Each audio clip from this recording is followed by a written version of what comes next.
হলো Mars network, আর আপনারা দেখছেন নিউজ 7 দিন।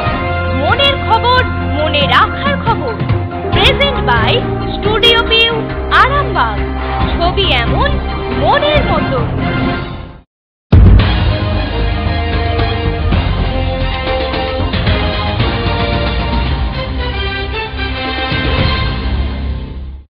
নমস্কার, আপনারা দেখছেন নিউজ 7 দিন। আপনাদের সাথে আমি প্রিয়াঙ্কা। শুরুতেই হেডলাইন্স।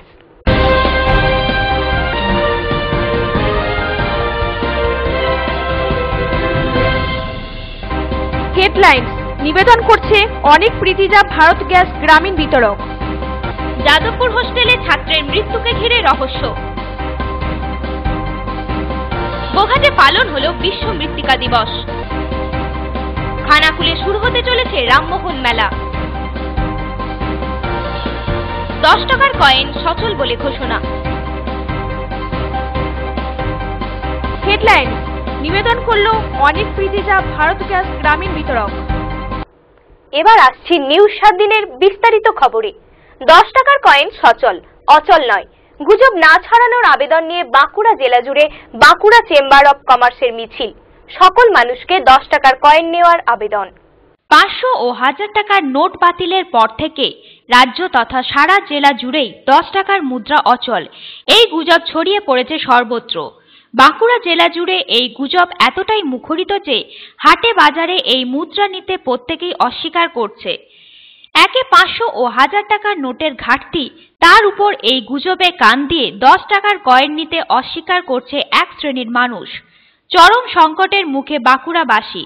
প্রশাসনের লাগাতার প্রচারেও কোনো কাজ না হওয়ায় এবার পথে নামল বাঁকুড়া চেম্বার অব কমার্স। তাদের পক্ষ থেকে আজ বাঁকুড়া শহরে মাইকিং করে সকল বিক্রেতাকে সব ধরনের 10 টাকার কয়েন নেবার জন্য অনুরোধ করেন। ওই কয়েন যে কোনোভাবেই অবৈধ নয় তাও তারা প্রচার করেন।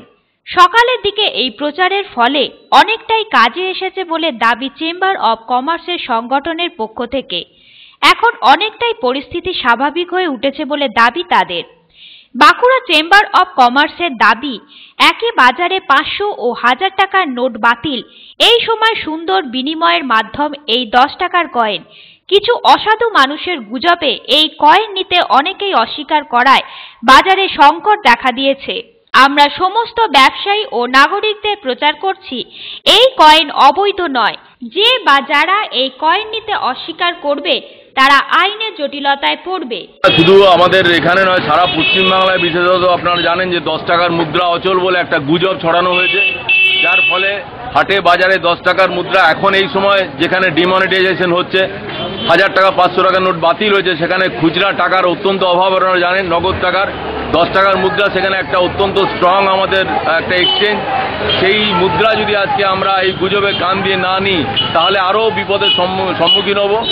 ইতিমধ্যে আমরা একটা অ্যানাউন্সমেন্ট করিয়েছি। আমি নিজে আজকে একজন ক্রেতা হিসেবে গেছি সবজি বাজারে।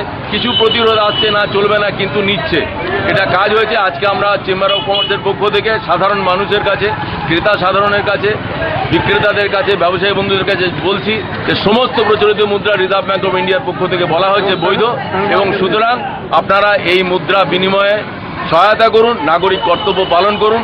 এবং এটাও সঙ্গে সঙ্গে জানিয়ে দিচ্ছি যে জাতীয় মুদ্রা প্রত্যাহার করা, জাতীয় মুদ্রা প্রত্যাখ্যান করা আইনত দণ্ডনীয়। ব্যুরো রিপোর্ট, নিউজ 7 দিন। গোঘাট 2 নম্বর পঞ্চায়েত সমিতির সভাকক্ষে বিশ্ব মৃত্তিকা স্বাস্থ্য দিবস পালন করা হলো। 50 জন কৃষক এই সভায় উপস্থিত ছিলেন। পঞ্চায়েত সমিতির সহ কৃষি অধিকর্তা ও কৃষি কর্মাধ্যক্ষের পৌরোহিত্যে এই সভা অনুষ্ঠিত হয়। আন্তর্জাতিক মৃত্তিকা বর্ষে বিশ্ব মৃত্তিকা স্বাস্থ্য দিবস উপলক্ষে সোমবার গোঘাট 2 নম্বর পঞ্চায়েত সমিতির সভাকক্ষে এক আলোচনা শিবির হয়ে গেল। এই আলোচনা শিবিরে অংশ নেন সহ কৃষি অধিকর্তা সুব্রত নন্দী, গোঘাট 2 নম্বর ব্লকের বিডিও অরিজিৎ দাস, কৃষি কর্মাধ্যক্ষ আতাউল হক সহ আরো অনেকে। গোঘাট 2 নম্বর পঞ্চায়েত সমিতির সভাকক্ষে এই আলোচনা সভায় 50 জন কৃষক উপস্থিত ছিলেন। এই আলোচনা সভায় কৃষকদের মৃত্তিকার স্বাস্থ্য বীমার কার্ড দেয়া হয়। আমি আজকের এই বিশ্ব মৃত্তিকা দিবস উদযাপনে এসে খুবই আনন্দ পেয়েছি। অফিসাররা মাটির স্বাস্থ্য সম্পর্কে যা বলেছেন তার থেকে আমরা অনেক কিছু শিখতে পেরেছি। আজ 5 ডিসেম্বর বিশ্ব মৃত্তিকা স্বাস্থ্য দিবস উদযাপন করা হচ্ছে। এখানে কৃষকদের নিয়ে তাদের মাটির স্বাস্থ্য বজায় রাখার জন্য কি করা উচিত সেই নিয়ে আলোচনা করা হচ্ছে এবং তার সঙ্গে মাটি পরীক্ষার ভিত্তিতে যে রিপোর্ট দেওয়া হয় তাকে সয়েল হেলথ কার্ড বলা হয়, সেই সয়েল হেলথ কার্ড কৃষকদের মধ্যে বিতরণ করা হচ্ছে। এতে 100 জন অংশগ্রহণ করেছে। 100 জন কৃষককে আমরা এভাবে আলোচনায় অংশগ্রহণের করার জন্য বলেছি এবং তার সঙ্গে আপনার সয়েল হেলথ কার্ডও দেওয়া হচ্ছে 100 জন কৃষক। ব্যুরো রিপোর্ট, নিউজ 7 দিন। আপনারা দেখছেন নিউজ 7 দিন। ফিরে আসছি ছোট্ট একটা বিজ্ঞাপন বিরতির পর, সঙ্গে থাকুন। নিউজ 7 দিন এখন ডিজিটাল সেট টপ বক্সেও। চ্যানেল মার্স নেটওয়ার্কের নিউজ 7 দিন ও চ্যানেল মার্স দেখুন চ্যানেল নাম্বার 921 ও চ্যানেল মার্স প্লাস দেখুন 922 নম্বর চ্যানেলে। আরেকবার শুনে নিন, চ্যানেল মার্স নেটওয়ার্কের নিউজ 7 দিন ও চ্যানেল মার্স দেখুন চ্যানেল নাম্বার 921 ও চ্যানেল মার্স প্লাস দেখুন 922 নম্বর চ্যানেলে। তাহলে আর দেরি কেন, আজই আপনার নিকটবর্তী কেবল অপারেটরের সঙ্গে যোগাযোগ করুন। সঙ্গে থাকুন, এগিয়ে চলুন, দেখতে থাকুন চ্যানেল মার্স নেটওয়ার্ক, মনোরঞ্জনের শেষ কথা। আপনি কি নতুন গ্যাসের কানেকশন নিতে ইচ্ছুক? তাই আর দেরি না করে যোগাযোগ করুন অনেক প্রীতিজা ভারত গ্যাস গ্রামীণ বিতরক, গৌরহাটি, আরামবাগ, হুগলি। এখান থেকে গ্রাহকদের বাড়ি বাড়ি গ্যাস সিলিন্ডার সরবরাহ করা হয়। গ্যাসের ওভেন, লাইটার প্রভৃতি গ্যাসের যাবতীয় সরঞ্জাম এখানে পাবেন। গ্যাস বুকিং এর জন্য যোগাযোগ করুন এই নম্বরে 9007966123। আরো বিশদ জানতে যোগাযোগ করুন অনন্ত ভট্টাচার্য। অফিসিয়াল ফোন নম্বর 03211261207 এবং 9832847328। ফিরে এলাম বিজ্ঞাপন বিরতির পর। জয়পুর থানার গেলিয়া গ্রাম পঞ্চায়েতের ছত্রআড়া গ্রামের মেধাবী ছাত্র সৌমিত্র দে কলকাতার যাদবপুর বিশ্ববিদ্যালয়ের হোস্টেলের ঘর থেকে ঝুলন্ত অবস্থায় পাওয়া যায় তাকে। ছাত্রের মৃত্যুকে ঘিরে রাজ্য জুড়ে তোলপাড়। যাদবপুর বিশ্ববিদ্যালয়ে সৌমিত্র দের মৃত্যু কোনো স্বাভাবিক মৃত্যু নয়, তাকে খুন করা হয়েছে, এমনই অভিযোগ করলেন সৌমিত্র দাদা শ্রীমন্ত দে। পরিবারের অভিযোগ, আমরা যাওয়ার আগেই ও দেহটি ময়না তদন্তের জন্য মর্গে পাঠানো হয়। আমরা জানতে পেরেছি মারা যাওয়ার পরেও ওর কানে হেডফোন ছিল, পকেটে মোবাইল ফোন ছিল। এটা পরিকল্পিত খুন। উল্লেখ্য, যাদবপুর বিশ্ববিদ্যালয়ে পড়তে গিয়ে অস্বাভাবিক মৃত্যু হয় ওই সৌমিত্রর। এই ঘটনার খবর ছড়িয়ে পড়তেই এলাকায় শোকের ছায়া নেমে এসেছিল। সে যাদবপুর বিশ্ববিদ্যালয়ের এম.এ. দর্শন বিভাগের 2য় বর্ষের ছাত্র ছিল। জানা গেছে, কাল সকাল 11টা নাগাদ তাকে তার হোস্টেলের রুম থেকে ঝুলন্ত অবস্থায় পাওয়া যায়। পুলিশ এসে মৃতদেহটিকে উদ্ধার করে ময়না তদন্তের জন্য পাঠায়। পরিবারের দাবি, কি করে কানে হেডফোন নিয়ে সে আত্মহত্যা করতে পারে? এটা পরিকল্পিত খুন। কেউ বাইরে থেকে এসে পিছন দিক থেকে মেরে দড়ি দিয়ে টাঙিয়ে দিয়েছে। খুন করে আবার বাইরের দিক থেকে দরজা লাগিয়ে সুন্দরভাবে চলে গেছে। এটা আত্মহত্যা নয়, পরিকল্পিত খুন। সম্পূর্ণরূপে খুন করা হয়েছে, কারণ এটা সম্পূর্ণ পূর্ব পরিকল্পিত। আমরা ঘটনাটা কাল 12টা 10 নাগাদ বাড়িতে জানতে পারি, আমার বাড়ি তো বাঁকুড়াতে। তো প্রায় আমরা 3.5 ঘন্টা জার্নি করে ওখানে যখন গিয়ে পৌঁছালাম, থানাতে কিন্তু আমার ভাইয়ের ডেড বডি আমরা পেলাম নাই, হসপিটালেতেও পেলাম নাই। কোথায় আছে আমরা ইনফর্ম পেলাম, শুধুমাত্র জানতে পারলাম যে ওর বডিটা কাটাপুকুর মর্গে আছে। কিন্তু আমাদেরকে বডিটাকে আইডেন্টিফাইড না করিয়ে বডিটাকে কাটাপুকুর মর্গে পোস্টমর্টম করিয়ে দেওয়া হলো। আমার বাবা যখন কাটাপুকুর মর্গে গিয়ে উপস্থিত হন, তখন উনি গিয়ে দেখতে পান কাটা প্রায় কমপ্লিট, সেলাই করার মুখে। সেই অবস্থায় বিনা আইডেন্টিফাই আমার বডিটাকে ওরা ডিসপোজ করে দিল। মেরে দেওয়ার জন্য এফআইআর করেছি যাদবপুর থানাতে। সুইসাইডের কোনো ব্যাপারই নেই। কানে হেডফোন নিয়ে আমি যদি আমার গলায় একটা টাওয়াল বা দড়ি বেজাই, আমি যখন ঝুলে থাকবো, সেই হেডফোনগুলো কি আমার কানেতে থাকবে? সেই হেডফোনগুলো তো প্লাগগুলো তো খুলে অটোমেটিক পড়ে যাবে, কিছুটা এলোথেলো হবে। ওখানে যে আয়ো ছিল, আমি গিয়ে তো বডি দেখতে পাইনি, কোনো কিছুই দেখতে পাইনি। আয়ো আমায় বলছে কানে হেডফোন লাগানো ছিল, পকেটে ফোন ছিল। ওকে তো সম্পূর্ণ চক্রান্ত করে খুন করা হয়েছে এবং এর পিছনে জড়িত আমি থানাতে অভিযোগও অলরেডি করেছি যাদবপুর প্রশাসন এবং যাদবপুর হোস্টেল সুপার, কারণ ও তো মেন হোস্টেলের স্টুডেন্ট ছিল এবং ও বেলুড় মঠ থেকে 2 বছর গিয়ে ওইখানে আপনার যাদবপুরেতে ভর্তি হয়েছিল। এর ভেতরে অনেক কিছু রহস্য লুকিয়ে আছে। পুলিশ বলছে কি দরজা ভেঙে বার করেছে, আমি বলছি যে দরজাটা এমন অবস্থায়, বিকজ অফ দরজার সিচুয়েশন, দরজাটা হচ্ছে হাফ দরজা হচ্ছে কাঠের এবং দরজার ওপরের ফোলটা হচ্ছে কড়ি কাঠের মতো, যে উইন্ডোগুলো হয় যেগুলোতে এয়ার পাস হয়, মানে বাইরে থেকে হাত গোলালে ভিতরে লব আপনি নক ওপেন করতে পারবেন এবং সেটা লাগাতেও পারবেন। তো ওকে কেউ বাইরের থেকে ও হয়েছে, আমি বলছি কানে হেডফোন নিয়ে গান শুনছিল, চেয়ারে বসে পড়ছিল, বাইরে থেকে ওকে কেউ অ্যাটাক করেছে এবং অ্যাটাক করে ওকে মেরে ফেলার পরে তারপরে ওকে ঝুলিয়ে দিয়ে ওইভাবে বাইরের থেকে ভেতরে লক করে আরামসে চলে গেছে। শান্ত মেজাজি ও খুব শান্তশিষ্ট, ও কোনো রকম কোনো ঝুটঝামেলায় বা কোনো রকম কোনো ইয়েতে যেত না। আর যেদিকে খুব ঝামেলাও চলতো সেদিকের ওর ধারে কাছে কোনো কিছু ছিল না। এবং ও খুব এতই ভালো ছিল যে কোনো রকম নেশা কি জিনিসটাই জানতো না। তারা করেছে খুব মাস্টার প্ল্যানিং মাফিক এই খুনটা করা হয়েছে এবং খুন করে ঝুলিয়ে দেওয়া হয়েছে। ব্যুরো রিপোর্ট, নিউজ 7 দিন। গোঘাটের শ্যামবাজার ও বদনগঞ্জের ফলুই 1 নম্বর পঞ্চায়েতের সংযোগস্থল তারাজুলি খালের উপর কংক্রিটের সেতু তৈরির দাবি। অসুবিধার সম্মুখীন হচ্ছেন গ্রামের মানুষ থেকে সকলেই। গোঘাটের শ্যামবাজার অঞ্চল ও বদনগঞ্জ ফুলুই 1 নম্বর অঞ্চলের মধ্যবর্তী তারাজুলি খালের উপর কংক্রিটের সেতুর দাবি দীর্ঘদিনের। সেতু না থাকায় এলাকার মানুষজনদের সারা বছর এই তারাজুলি খাল পায়ে হেঁটে পেরিয়ে যেতে হয়। চরম অসুবিধার মধ্যে পড়তে হয় বর্ষাকালে। অন্যদিকে শ্যামবাজার গ্রাম পঞ্চায়েতের মধ্যে অবস্থিত বেলোডিহা শ্রীরামকৃষ্ণ আশ্রম। পর্যটকদের এই বেলোডিহা আশ্রম আসতে হলে ঘুরপথে আসতে হয়। জয়রামবাটি থেকে এই আশ্রম যেখানে 7 কিলোমিটার, সেখানে ঘুরপথে কামারপুকুর হয়ে বেলোডিহা শ্রীরামকৃষ্ণ আশ্রম পৌঁছাতে 15 থেকে 17 কিলোমিটার হয়ে যায়। রাস্তাটা বহু পুরনো রাস্তা। এই রাস্তার উপর দিকে মা হেঁটে এসেছেন এইসব গ্রামেতে। তারপরে মায়ের যে শিষ্যরা সব ছিল তারা ওই রাস্তাতেই কয়েকপাট পুরাতন বাজার, সেই বাজারে সব বাজারপত্র করে নিয়ে যেত। এই রাস্তাটা বহু পুরনো। আমরা অনেকবার চেষ্টা করেছি। এখান থেকে আমরা মাস প্রেসিডেন্ট দিয়েছি, তার মধ্যে স্কুল বা যতগুলো পাশাপাশি হাই স্কুল আছে, হাই স্কুল, তারপরে 3টে অঞ্চল থেকে চতুর্দিক থেকে সব তাদের কাছে সব মানে সই-সাবত করে আমরা পঞ্চায়েতে জানিয়েছিলাম। প্রথমে পঞ্চায়েত থেকে বিডিও থেকে এসডিও থেকে জেলা থেকে একদম রাজ্য স্তরে পর্যন্ত আমরা জানিয়েছিলাম। আমি নিজে পর্যন্ত গেছি রাজ্য স্তরে, একদম এই বর্তমান মুখ্যমন্ত্রী তার কাছে আমরা নিজেরা গেছি। প্রচুর কাগজপত্র বা চারদিকেই ওটাকে মাপজুপ করে অনেক রকম বলেছিল এস্টিমেটটা দেওয়ার জন্য। সেভাবে আমরা বেশ কয়েক বছর ধরে এটা দিয়ে অনেক নাড়াচাড়া করেছি, কোনো কিছু এখন পর্যন্ত কোনো ফল হয়নি। আবার এই তারাজুলি খালের দুই ধারে 20 থেকে 25টি গ্রামের মানুষ বাজার হাট যাতায়াতে সর্বদাই অসুবিধার সম্মুখীন হন। সমস্যার সম্মুখীন হতে হয় স্কুল পড়ুয়া থেকে কলেজ ছাত্রছাত্রীদেরও।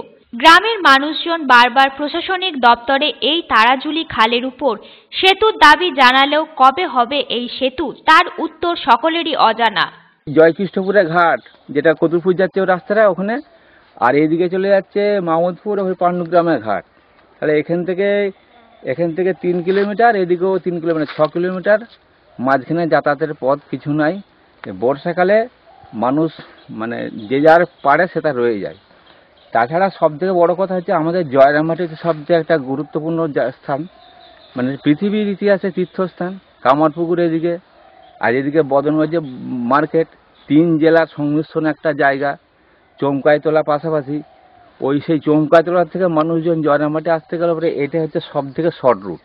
ব্যুরো রিপোর্ট, নিউজ 7 দিন। এখন সময় বিজ্ঞাপন বিরতির। ফিরে আসছি, সঙ্গে থাকুন।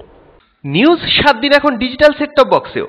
চ্যানেল মার্স নেটওয়ার্কের নিউজ 7 দিন ও চ্যানেল মার্স দেখুন চ্যানেল নাম্বার 921 ও চ্যানেল মার্স প্লাস দেখুন 922 নম্বর চ্যানেলে। আরেকবার শুনে নিন, চ্যানেল মার্স নেটওয়ার্কের নিউজ 7 দিন ও চ্যানেল মার্স দেখুন চ্যানেল নাম্বার 921 ও চ্যানেল মার্স প্লাস দেখুন 922 নম্বর চ্যানেলে।